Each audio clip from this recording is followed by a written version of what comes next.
Buenas noches a todos los que ya nos saludamos, pero algunos que se ha ido incorporando. Estamos o están estudiando ustedes el libro de los Hechos, un hermoso libro, el único libro histórico del Nuevo Testamento, ¿no? Y cuando uno se mete en este libro, se encuentra con la historia viva de la iglesia, de la cual somos nosotros herederos. Y por la tarea de estos hermanos abnegados y valientes es que nosotros hoy podemos conocer el Evangelio. Ellos salieron a trabajar, a predicar el Evangelio, a lograr la salvación de almas, y luego con el tiempo vinieron a estas tierras para traer el Evangelio y que nosotros podamos ser salvos. Bien, nos toca en esta noche el capítulo 17. Yo estimo que ustedes han ido viendo todos los capítulos de los Hechos, cada uno con sus atractivos especiales. En este caso, en especial, es una de las aventuras, entre comillas, que están bien hechas, ¿no? Las aventuras del apóstol Pablo, que cuando éramos chicos nos atraía por la grandeza y por las cosas que le pasaban y él iba a superar.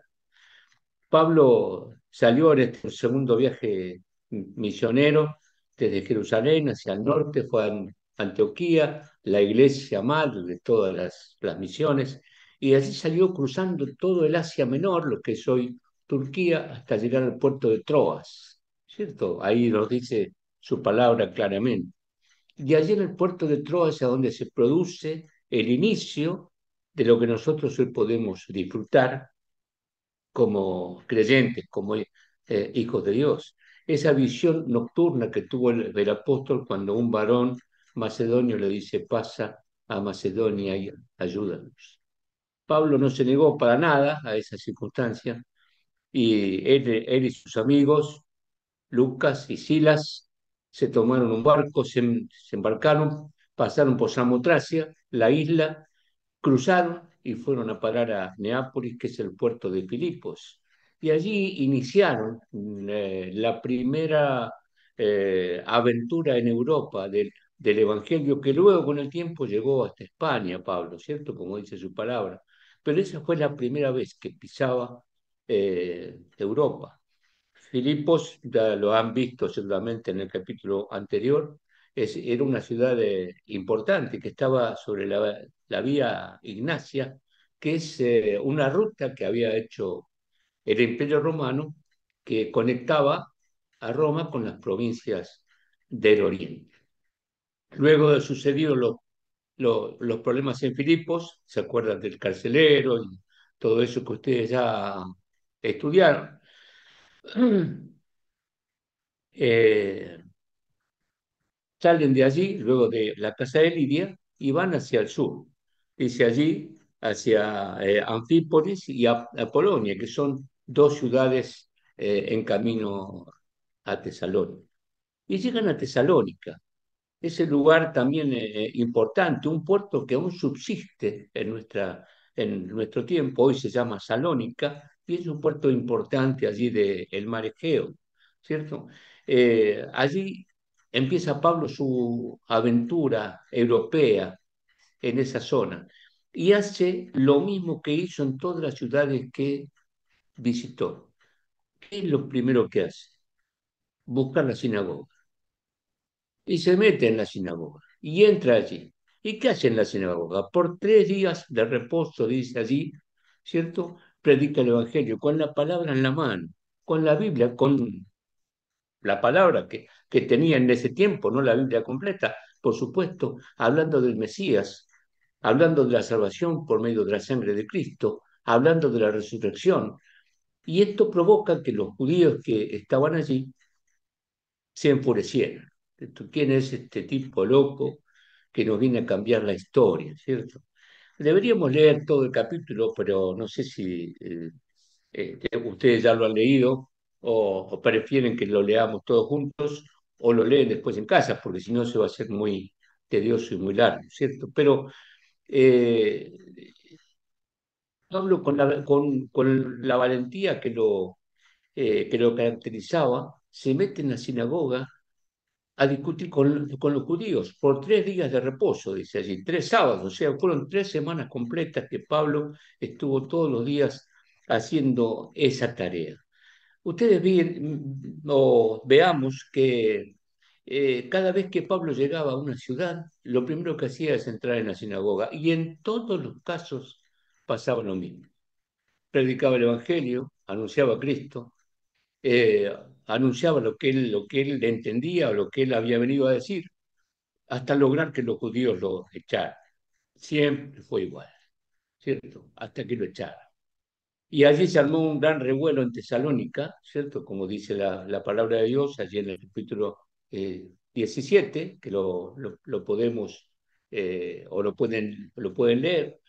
Un gran revuelo con los judíos que se enojaron mucho y fueron a ver a los gobernantes y se decía ahí, estos eh,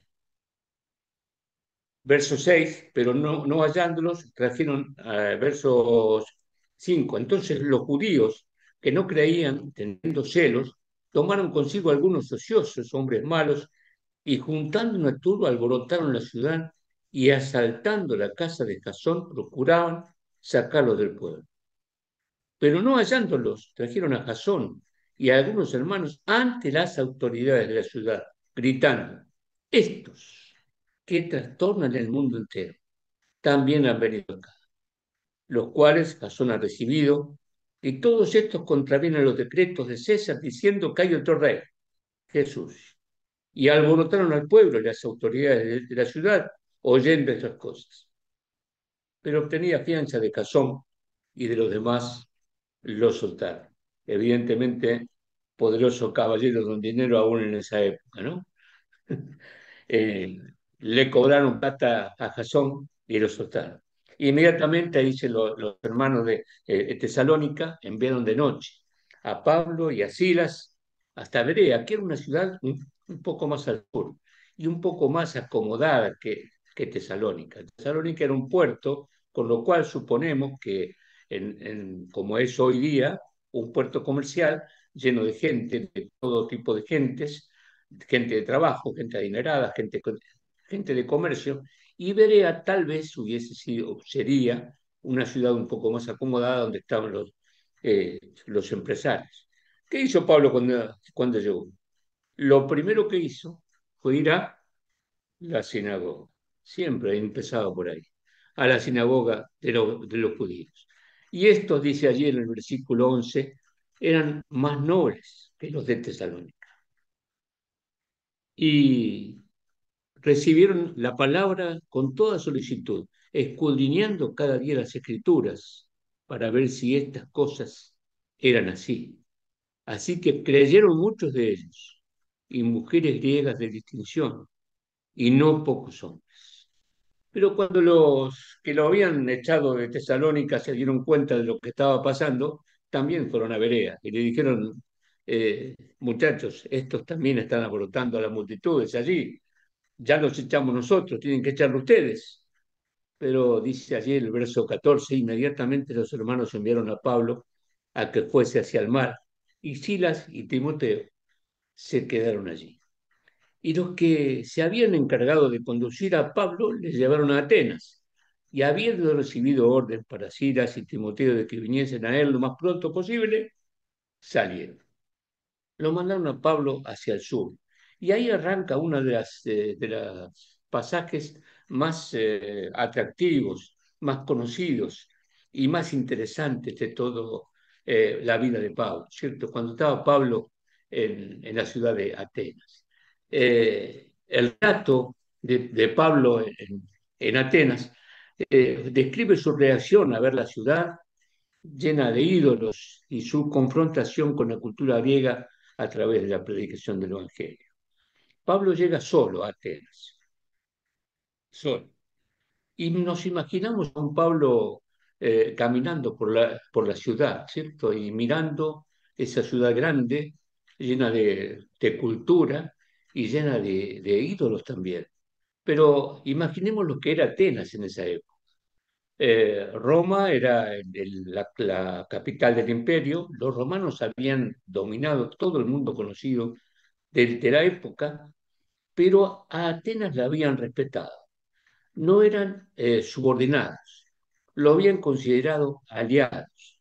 Las ciudades eran pequeñas ciudades-estado, y a Atenas no la habían subordinado, sino la habían tomado como aliados. Atenas tenía una gran cultura y habían armado una sociedad tan especial como que ha llegado hasta nuestros días.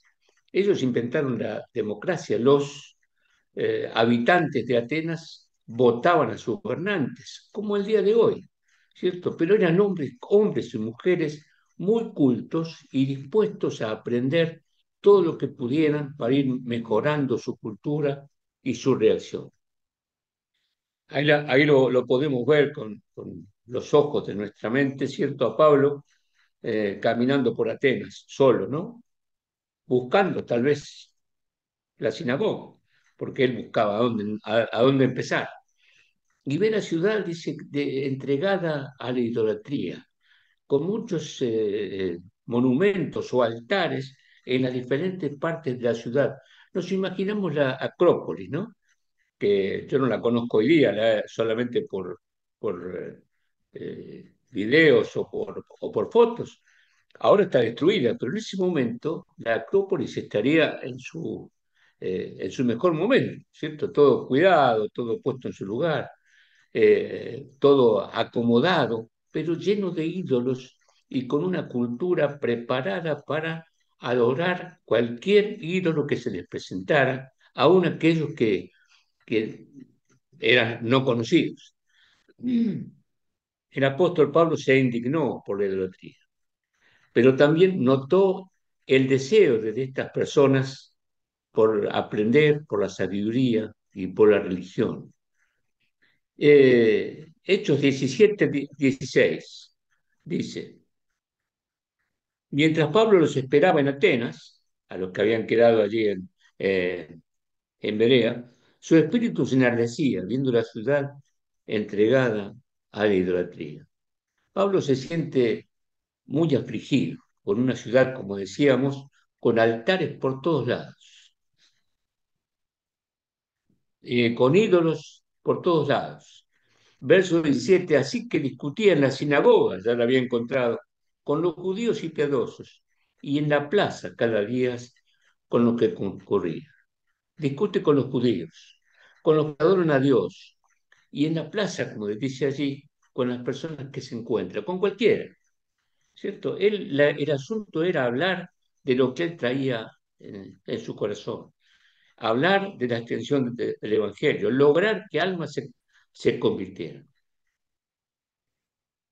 Pero no termina así el tema de Pablo. Allí no miren la diferente cultura de Atenas, que no lo echan de la sinagoga como en todo lado, ¿cierto? Sino que al contrario, dice el verso 18, y algunos filósofos de los epicúreos y de los estoicos disputaban con él, y unos decían, ¿qué querrá decir este palabrero? Y otros, parece que predicador de nuevos dioses, porque le predicaba el evangelio de Jesús y de la resurrección. Y tomándole, le trajeron al Areópago, diciendo, ¿podremos saber qué es esta nueva enseñanza de que hablas? Los atenienses lo llevan al Areópago, allí, un lugar de discusión filosófica. No era cualquier lugar, no era la plaza común donde estaba la gente, era un lugar especial, donde se juntaban los políticos, los filósofos, lo máximo de la cultura de la época, buscando siempre enseñanzas y cosas nuevas que pudieran llegar a su conocimiento. Notemos que en esa época no había los medios de comunicación de hoy, todo era eh, palabra por palabra. ¿Cierto? O sea que era necesario encontrarse en algún lugar para discutir estas cosas nuevas. Ahora bien, Pablo aprovecha ese lugar, ¿no? Dice el verso 19, y tomándole le trajeron al Areópago diciendo, ¿podremos saber qué es esta nueva enseñanza de que hablas? Pues traes a nuestros oídos cosas extrañas. Queremos, pues, saber qué quiere decir esto. Porque, dice el verso 21, todos los atenienses y los extranjeros residentes allí en ninguna otra cosa se interesaban sino en decir o en oír algo nuevo. Hermanos, tal vez la situación de Atenas en esa época era muy, o es muy comparable con nuestros días, ¿cierto? Han pasado los años, Atenas ha quedado muy atrás y sin embargo nos encontramos con una ciudad o un país o una comunidad, lo que querramos ponerle, entregada a la idolatría, llena de ídolos de todo tipo y de todo color, y siempre dispuesta a buscar o a aprender o a escuchar de algún ídolo nuevo o algo que nos provoque alguna emoción que la gente necesita para seguir sobreviviendo. Es el mismo caso que pasaba en Atenas, hoy tal vez con toda la comunicación que tenemos, contrariamente a lo que pasaba en Atenas, sin embargo tenemos la misma situación. Los atenienses lo llevan al Areópago, decíamos, un lugar especial de discusión filosófica. Y Pablo comienza su discurso en el verso 22, dice, entonces Pablo, puesto en pie, en medio del Areópago, dijo, varones atenienses, en todo observo que sois muy religiosos. No es un detalle menor. Pablo comienza su discurso reconociendo la religiosidad de estos hombres y de estas mujeres. Suponemos que había hombres, no sé si había mujeres, no he leído nada de la historia al respecto de esto, pero eh, él les reconoce su religiosidad. Y esto nos llama, como vamos a ver un poco más adelante, un estilo de la predicación de Pablo, muy habilidoso, muy valiente, ¿cierto? No fue al Areópago, que era el lugar de los filósofos, con un discurso confrontativo, ni con un discurso fanático, despreciando a sus oyentes porque eran incrédulos o porque no creían. Les dijo, señores, en todo observo que ustedes son muy religiosos. Porque pasando, verso 23, y mirando vuestros santuarios, decíamos que había caminado a la calle, hallé también un altar en el cual estaba esta inscripción, al Dios no conocido, al que vosotros adoráis, pues sin conocerle es a quien yo os anuncio.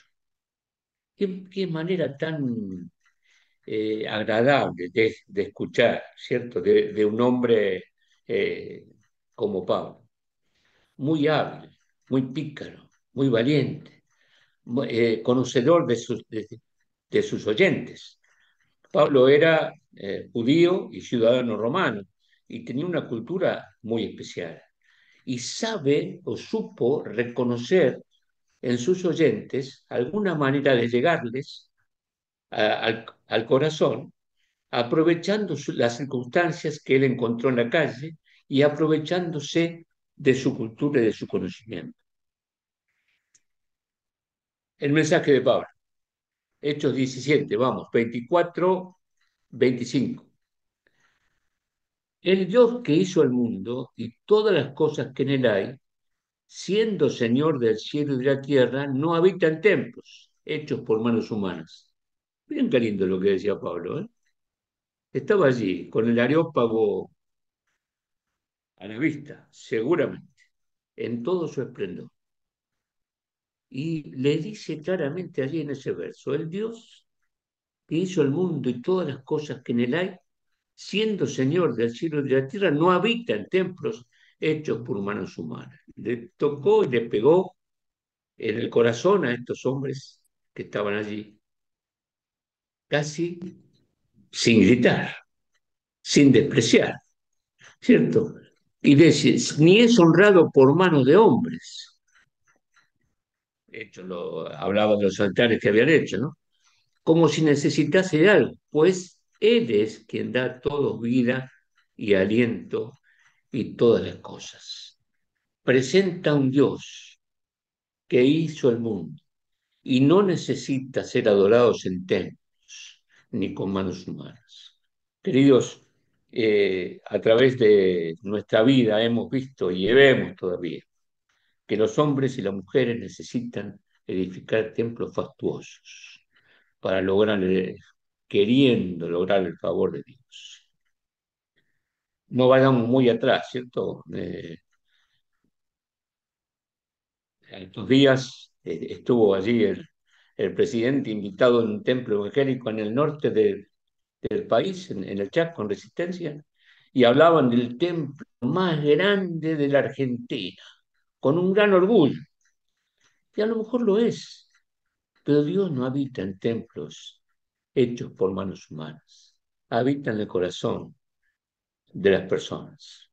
Pero siempre nos hemos ocupado en la humanidad de hacer o de gestar templos fastuosos, pensando que con eso nos acercamos a Dios. Cuanto más grande es, cuanto más importante es, parece que la gente se siente más segura de acercarse a Dios.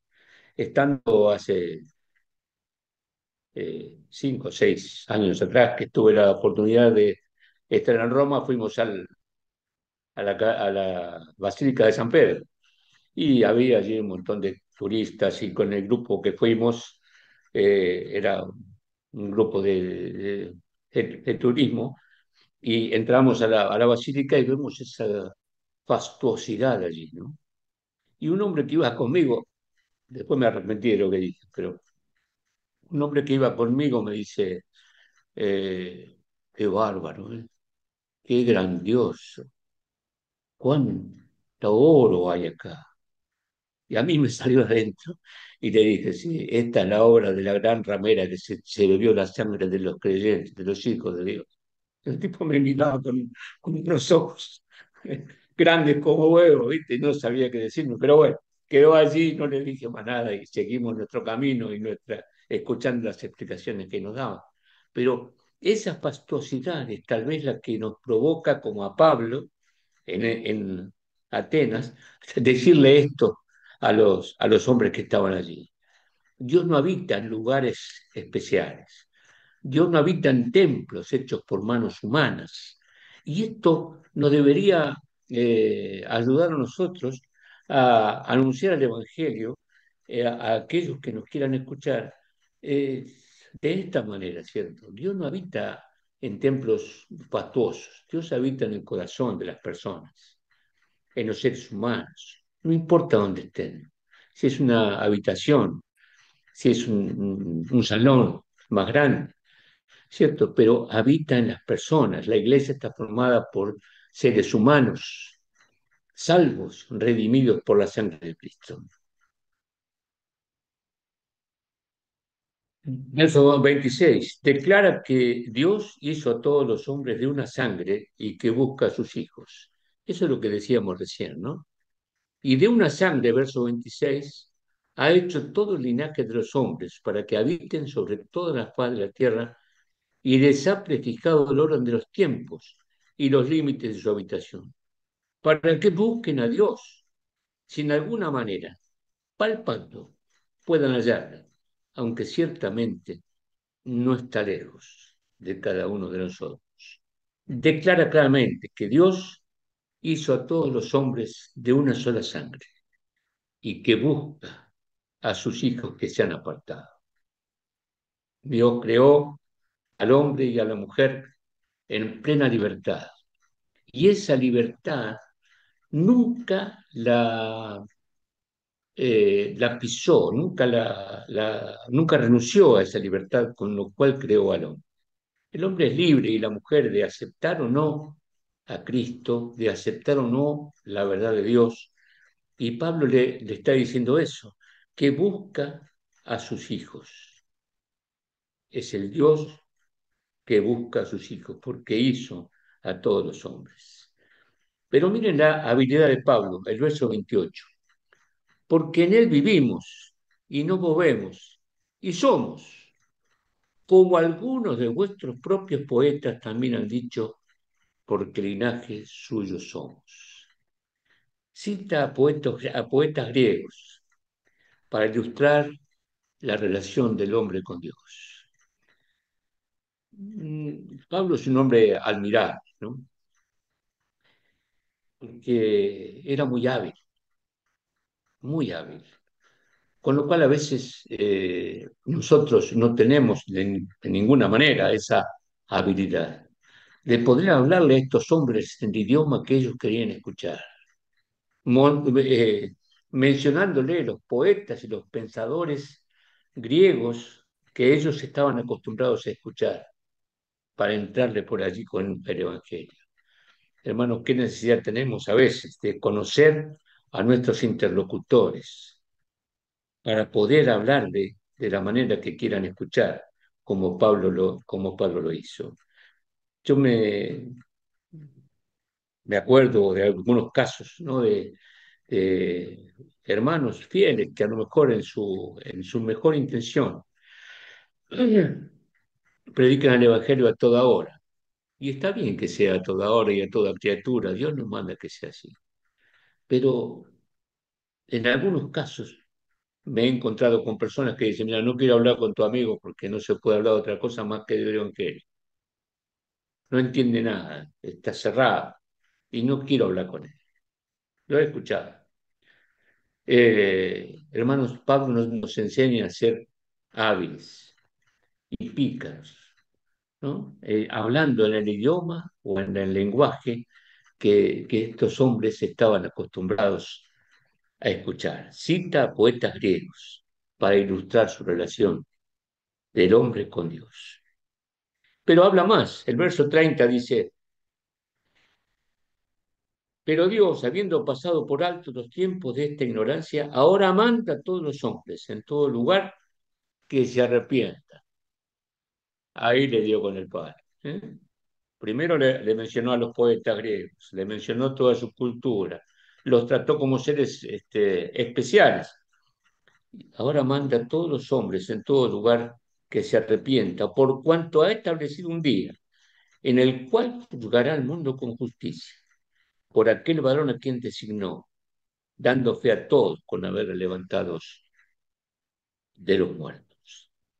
Habla del arrepentimiento y del juicio venidero, con la resurrección como prueba.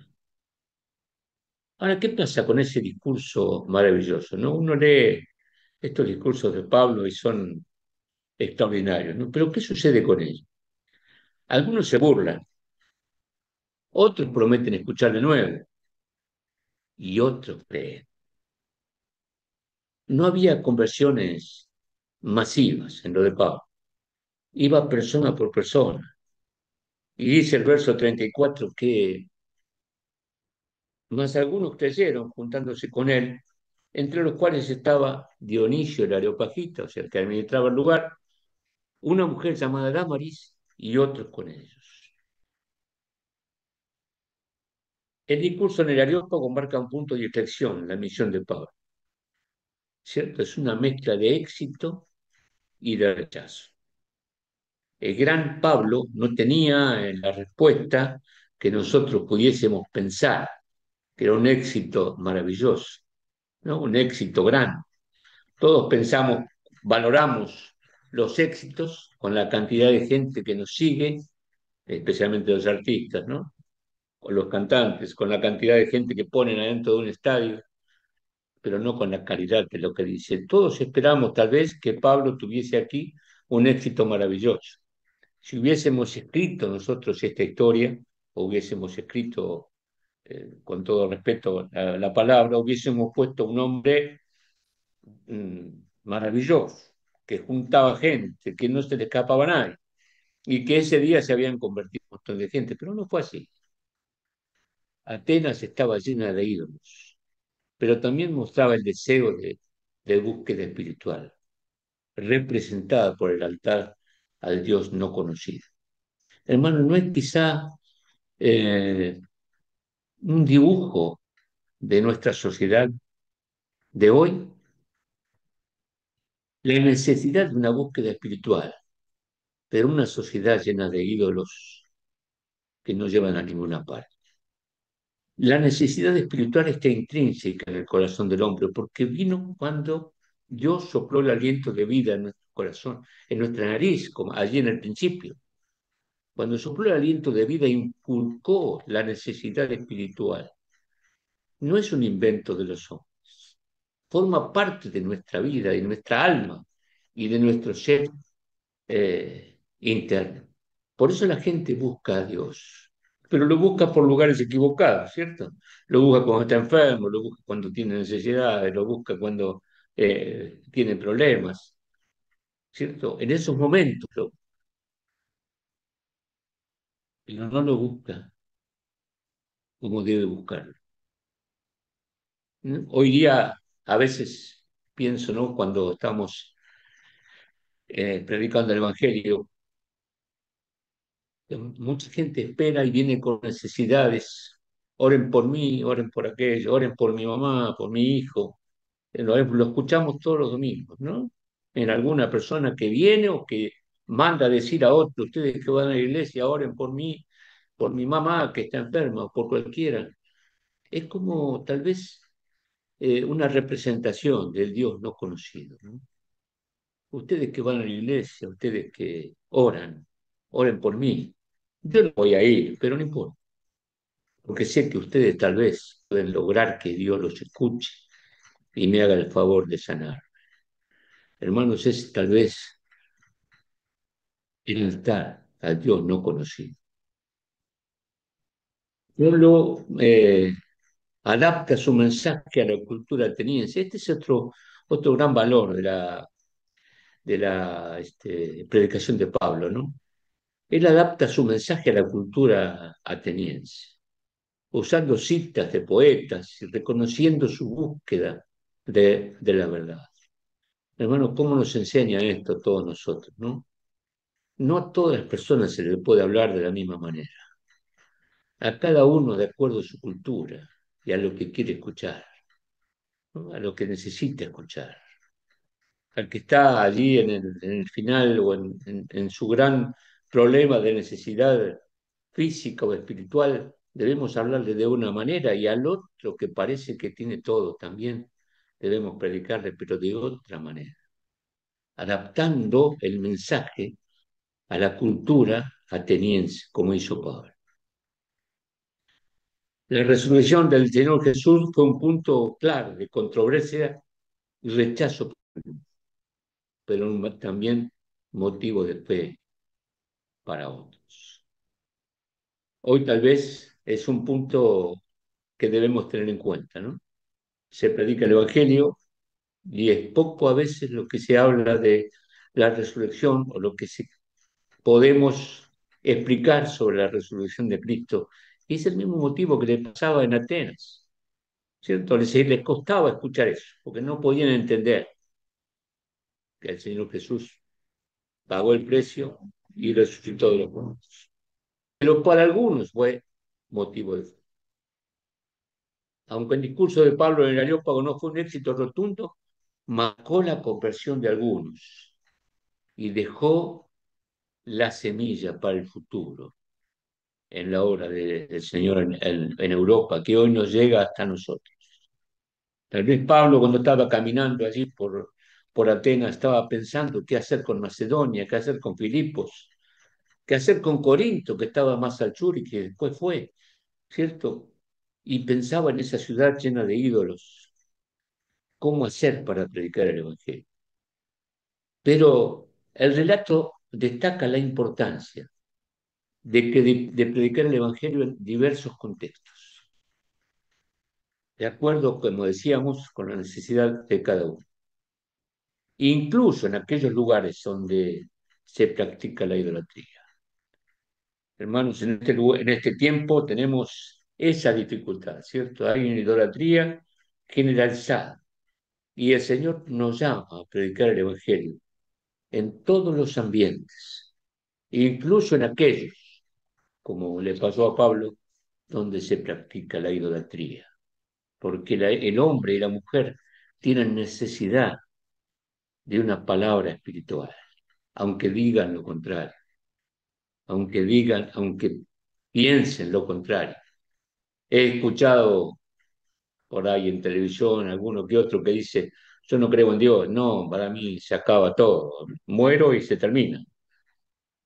Pero yo a esa persona le quisiera hablarle personalmente y seguramente va a reconocer que no es así, que algo más hay detrás de la vida, porque Dios lo ha puesto en su corazón desde el principio. Pero quisiera que utilicemos unos minutos después de repasar esta historia de Pablo con un detalle importante de la vida de Pablo, que es su valentía, para que nos quede una enseñanza para todos, para mí el primero. En la Biblia, la valentía es una virtud que se manifiesta como la capacidad de enfrentar desafíos, peligros o temores con confianza y determinación, apoyándonos en la fe que tenemos en Dios. Se basa en la confianza, en la presencia y poder de Dios, quien promete estar con nosotros y fortaleciéndonos en los momentos de dificultad. La valentía en la Biblia se puede ver de diferentes maneras. Pablo era un valiente, ¿no? Más allá de todo. No solo físico, porque enfrentó también con valentía actitudes o problemas físicos graves, como lo vieron en Filipos, ¿no? En el cárcel, allá abajo de todo, en el orín, en el estiércol, las heces, y allí cantaba. Físico también fue valiente, pero también espiritual. Confianza en Dios. La valentía no se basa en la fuerza humana, sino en la fe en que Dios está con nosotros y nos ayudará a superar cualquier obstáculo. Pablo es un ejemplo de ello. Obediencia a Dios. La valentía implica obedecer los mandatos divinos, incluso cuando son difíciles o impopulares.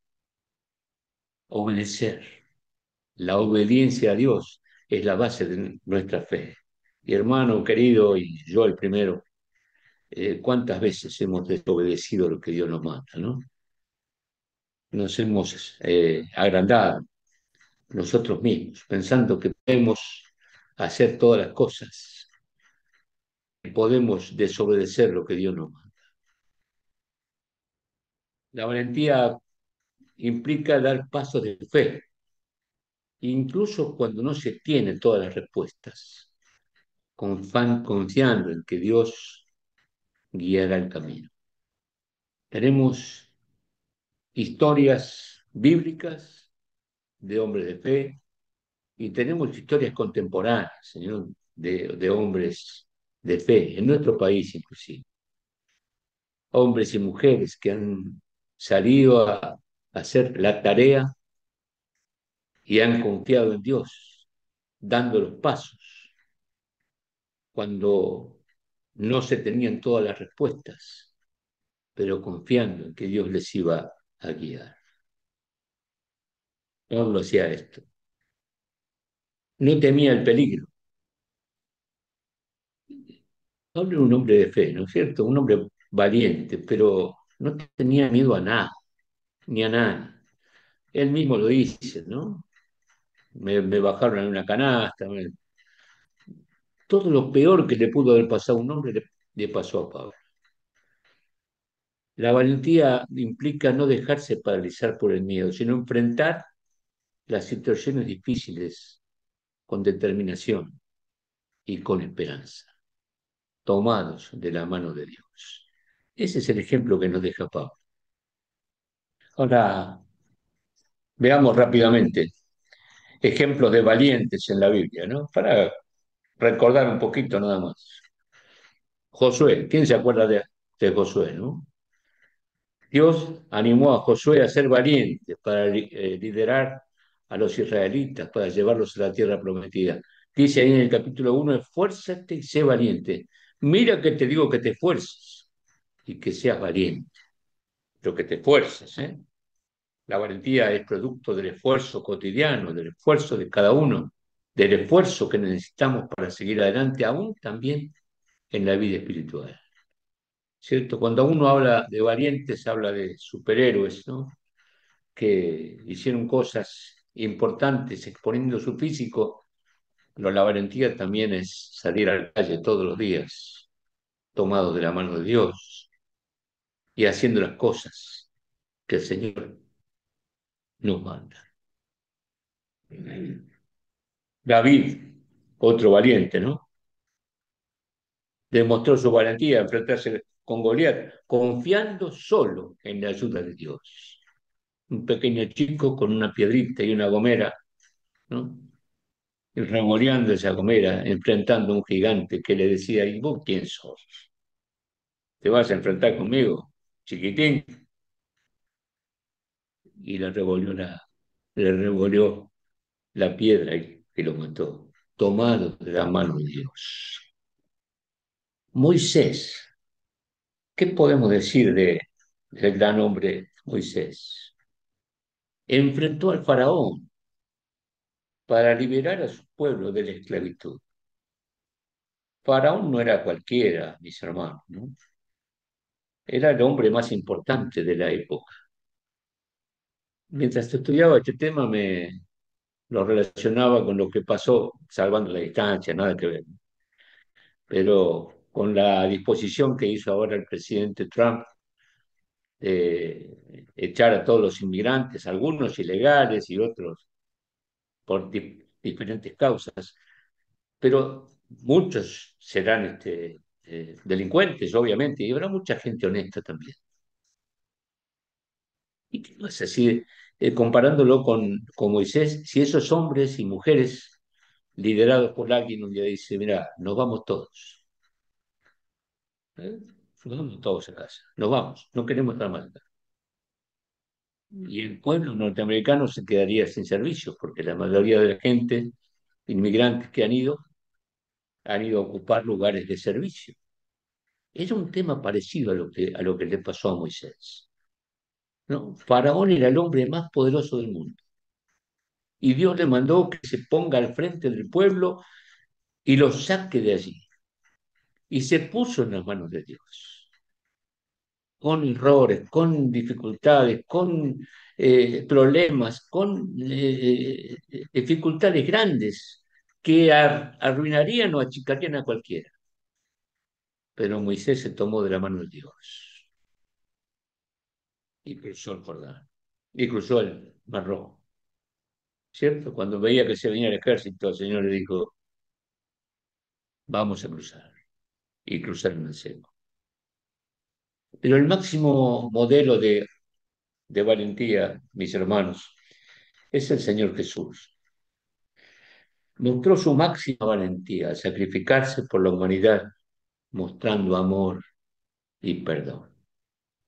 El mayor ejemplo de valentía. El Señor Jesús es el único ser de la historia, de la historia de la humanidad con dos personalidades, ¿cierto? La humana y la divina, que se separaron para mí en el huerto de Getsemaní. ¿Cierto? El mismo Dios encarnado que antes sanaba enfermos y levantaba muertos, ahora allí se pone a los pies de su Padre diciéndole, Padre, si es posible, pasa de mí esta copa, este momento, pero no se haga mi voluntad sino la tuya. Un modelo de valentía. Padre, ¿por qué me abandonaste? Gritó en la cruz, dolorido y arruinado por los azotes pagados por nosotros. Sabía que iba a resucitar, sí, sí, sabía. Sabía que era el Dios encarnado, sabía. No fue casualidad, no fue que Dios lo abandonó, Él puso su cuerpo por nosotros, el mayor ejemplo de valentía. Ahora, ¿cómo manifestamos esta valentía que nos enseña Pablo en toda su historia, allí en el libro de los Hechos? ¿Cómo se manifiesta en nuestra vida diaria? Yo anoté un par de cosas aquí para que nos queden en nuestra lección de hoy. Al tomar decisiones difíciles, todos tenemos que tomar decisiones difíciles en algún momento de la vida, ¿sí? Todos, invariablemente. Confiar en Dios al tomar decisiones importantes que requieren valor, valor. Nos hemos enfrentado más de una vez a decisiones difíciles en la vida, ¿cierto? Pero ¿cómo cambia nuestra situación cuando nos ponemos de rodillas? Señor, no puedo seguir adelante sin tu ayuda. Y el Señor pone su mano y se abren puertas que antes parecían imposibles de traspasar. Una manifestación de la valentía es perdonar a otros. Practicar el perdón, hermanos, incluso cuando es difícil, es nuestra muestra de valentía espiritual. Perdonar podemos perdonar, ¿cierto? Pero olvidar parece a veces muy difícil. Solo Dios olvida. Nuestra memoria para algunas cosas es este, muy repetitiva y no nos vamos a olvidar. Pero perdonar, hermanos, es parte de ser valientes delante de Dios, valentía espiritual, como Él nos mandó que perdonemos. ¿Te han ofendido? Perdonarlo. ¿Te vas a olvidar? No, no te vas a olvidar. Yo tampoco. Pero el perdón va más allá que el olvido. Defender la verdad. Hablar con valentía sobre la verdad de Dios, incluso cuando este detalle es impopular. Miremos a Pablo en Atenas. No era popular, ¿eh? No se convirtieron 3.000 allí. No hubo conversiones masivas. Queremos hablar, a ver qué dice este palabrero. ¿Qué era ese? ¿Qué escribió Lucas o qué quiso decir con esto de palabrero? Con este pobre hombre que anda diciendo cosas raras, este callejero, este hombre de la calle. A ver qué dice este tipo, a ver si dice algo importante para nosotros. Hablar con valentía sobre la verdad, aun cuando a veces es impopular. Y último, para que no se nos vaya la hora, el testimonio de Cristo. Hermanos, vivir una vida que refleje los valores cristianos y sea un testimonio de fe en el mundo. Qué lindo es cuando podemos sentir que los demás ven en nosotros a hombres y mujeres de fe, en las situaciones cotidianas, en las cosas de todos los días, en el mercado, en la escuela, en la universidad, ¿cierto? Somos en el trabajo. Cuando ven hombres y mujeres diferentes, con un testimonio que habla de los valores cristianos y de la fe que tenemos con ser salvos. Hermanos, que el Señor nos ayude a tomar a tomar el ejemplo de Pablo, un hombre indomable, ¿no? Para mí es mi referencia en los evangelios, porque un hombre indomable, no se dejó amedrentar por nada. Y nosotros, yo primero me dejaría amedrentar por menos del 1% de las amenazas que tuvo Pablo. Y sin embargo, llevó adelante la misión que el Señor le había encargado. Que Dios nos ayude a tomar ejemplo de él y a verlo como el gran hombre de Dios, por el cual nosotros hoy podemos ser salvos. Disculpen la hora, que Dios nos bendiga. Amén.